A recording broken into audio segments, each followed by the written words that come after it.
स्वागत छ भाइ बहिनीहरूलाई नेपाल अनलाइन स्कुलमा। आज हामी कन्सेप्ट अफ इलास्टिसिटी अफ सप्लाईको कुराहरू गर्दैछौँ है। अब सुरुका क्लासहरूमा चाहिँ हामीले प्राइस इलास्टिसिटीको कुराहरू गरेका थियौँ हैन। त्यसपछि इलास्टिसिटी अफ डिमान्डको कुराहरू पनि गरिसकेका छौँ। अब हामीले सप्लाईको कुराहरू पनि गर्नुपर्छ हैन। जस्तै हामीले अब ल अफ सप्लाईको कुराहरू हामीले 11 क्लासमा पढेका थियौँ हैन। ल अफ सप्लाईले चाहिँ हामीलाई के भन्थ्यो त, एउटा nature of relationship between change in price and quantity supply हैन। प्राइस र क्वान्टिटी सप्लाईको एउटा नेचर बताउने प्रोसेसलाई चाहिँ हामीले ल अफ सप्लाई भन्थ्यौँ। तर अब इलास्टिसिटी अफ सप्लाईले चाहिँ हामीलाई के गर्छ त, एउटा क्वान्टिटेटिभ रिलेसनशिप हैन। प्राइस हाम्रो चेन्ज भयो भने क्वान्टिटी सप्लाईमा चाहिँ कति मात्रामा चेन्ज हुन्छ हैन, त्यो एउटा क्वान्टिटेटिभ एनालाइसिस गर्ने प्रोसेसलाई हामीले इलास्टिसिटी अफ सप्लाई भनेर भन्छौँ। ल अब यसलाई एउटा डेफिनेसनबाट भन्दाखेरि के भन्न सकिन्छ त भन्दा, it is the measure of responsiveness of the quantity supplied of a good to the changes in its market price हैन। मार्केट प्राइस अनुसार कुनै पनि वस्तुको चाहिँ प्राइसहरू चेन्ज भयो र क्वान्टिटी सप्लाईमा चेन्ज आयो भने त्यस्तो खालको कुराहरूलाई मेजर गर्ने प्रोसेसलाई चाहिँ हामीले इलास्टिसिटी अफ सप्लाई भनेर भन्दो रहेछौँ है त। ल अब मेजर गर्नको लागि हामीलाई अब फर्मुलाहरू चाहिन्छ हैन, कस्तो प्रोसेसबाट चाहिँ हामीले मेजर गर्ने भन्ने हुन्छ।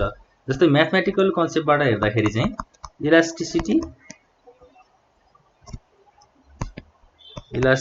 of supply is equal to proportionate change in quantity supply divided by proportionate change in price. प्राइसमा चेन्ज आयो र क्वान्टिटी सप्लाईमा चेन्ज आयो, त्यसलाई हामीले डिभाइड गर्यौँ भने इलास्टिसिटी अफ सप्लाई निकाल्न सकिन्छ। जस्तै अब सिम्बलको हिसाबले चाहिँ हामीले यसलाई कसरी इन्डिकेट गर्न सकिन्छ भन्दा, symbolically elasticity of supply is equal to change in quantity by change in price into actual quantity divide by actual price divide by actual quantity. ल यसरी चाहिँ हामीले म्याथमेटिकली इलास्टिसिटी अफ सप्लाई निकाल्ने फर्मुलालाई पनि रिप्रेजेन्ट गर्न सकिन्छ। त्यसपछि आउँछ टाइप्स अफ इलास्टिसिटी अफ सप्लाईको कुराहरू हैन। Types of elasticity of supply के छ त, फर्स्टमा छ पर्फेक्टली इनइलास्टिक सप्लाई, त्यसपछि सेकेन्डमा perfectly elastic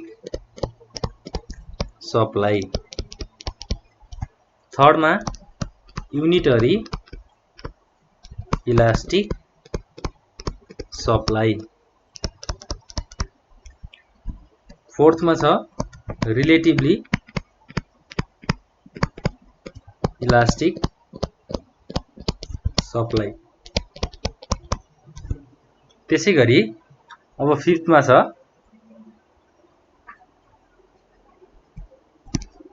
relatively inelastic supply. अब यो कुराहरूलाई चाहिँ हामीले कसरी डिफाइन गर्न सकिन्छ त, पाँचवटा टाइप्सहरू चाहिँ हाम्रो इलास्टिसिटी अफ सप्लाईमा पाउँदो रहेछौँ हामीले हैन। अब फर्स्टदेखि कुरा गर्दै जाउँ, पर्फेक्टली इनइलास्टिक सप्लाईमा चाहिँ कस्तो खालको कुराहरू रहेछ। जस्तै डेफिनेसनबाट हेर्दाखेरि, if the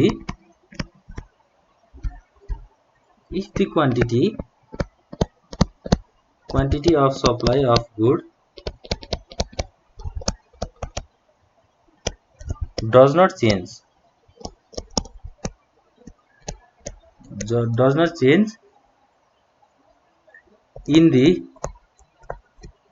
rise or fall in price हैन। प्राइस चाहिँ अब जस्तै मूल्य धेरै भयो अथवा थोरै भयो भने पनि कुनै पनि सप्लाईमा चाहिँ कुनै पनि चेन्ज नआउने हैन, कन्स्ट्यान्ट रहिरहने प्रोसेसलाई चाहिँ हामीले पर्फेक्टली इनइलास्टिक सप्लाईको रूपमा लिन सक्छौं हैन। मूल्य चेन्ज हुन्छ तर सप्लाईको प्रोसेस चाहिँ कहिले पनि चेन्ज हुँदैन। ल त्यसपछि अब 2 नम्बरमा जाउँ, पर्फेक्टली इलास्टिक सप्लाईमा।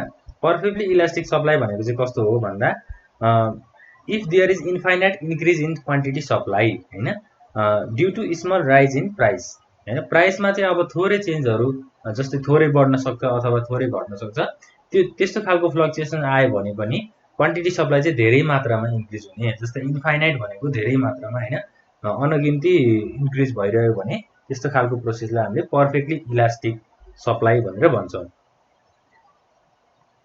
त्यसैगरी थर्डमा छ unitary elastic supply.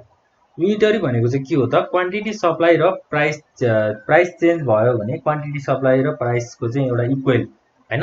if the percentage change in quantity supply is equal to the percentage change in price of commodity, that is known as unitary elastic supply है त। ल क्वान्टिटी सप्लाई र प्राइसको commodity चाहिँ अब एउटा equal पर्सेन्टेजमा आउन खोज्यो भने त्यसलाई हामीले युनिटरी इलास्टिक सप्लाई भनेर पनि भन्न सक्छौं।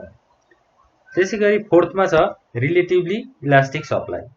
रिलेटिभली इलास्टिक सप्लाई भनेको अब चेन्ज इन क्वान्टिटी सप्लाई चाहिँ धेरै भयो हैन, प्राइस चेन्ज हुँदाखेरि जस्तै प्राइस घट्ने र बढ्ने प्रोसेस हुँदाखेरि क्वान्टिटी सप्लाई चाहिँ धेरै भयो भने हामीले रिलेटिभली इलास्टिक सप्लाई भनेर भन्छौं।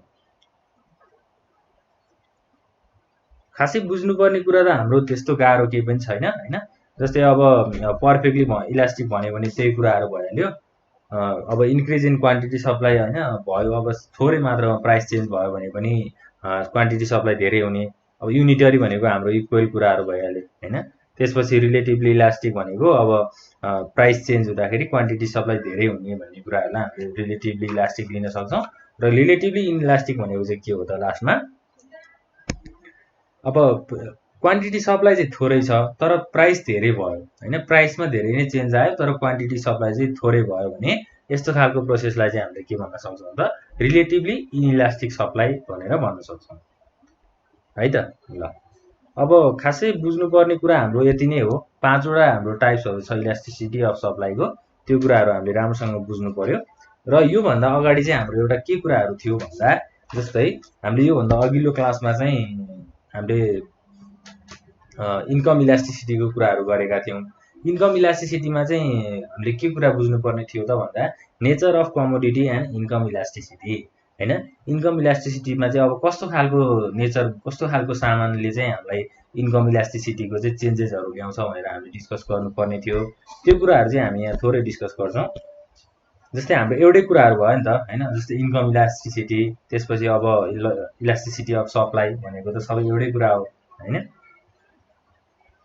अब नेचर अफ गुड्समा चाहिँ अब त्यो इन्कम इलास्टिसिटीमा चाहिँ के आउँछ भन्दा, जस्तै नेसेसिटीज हैन। नेसेसिटीज भनेको चाहिँ अब less than unity, less than युनिटीमा चाहिँ नेसेसरी गुड्सहरुको कुराहरु आउँछ।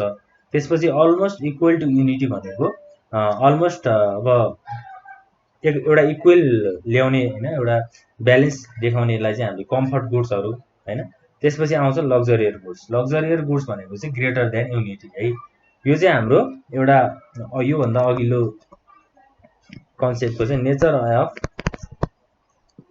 कमोडिटी एन्ड इन्कम इलास्टिसिटीको कुराहरु है त। ल अब आज हामीले यो च्याप्टर यो टपिकमा हेर्नुपर्ने कुराहरु चाहिँ यति नै हो हैन। अब हाम्रो च्याप्टर 1 को पनि लगभग टपिकहरु चाहिँ सबै सकिसकेको छ। अब अर्को क्लासमा चाहिँ हामी च्याप्टर 2 लिएर चाँडै नै आउने छौं हैन। च्याप्टर 2 मा चाहिँ अब के छ त हाम्रो टपिक रहेको छ थ्योरी अफ कन्ज्युमर बिहेभियर हैन।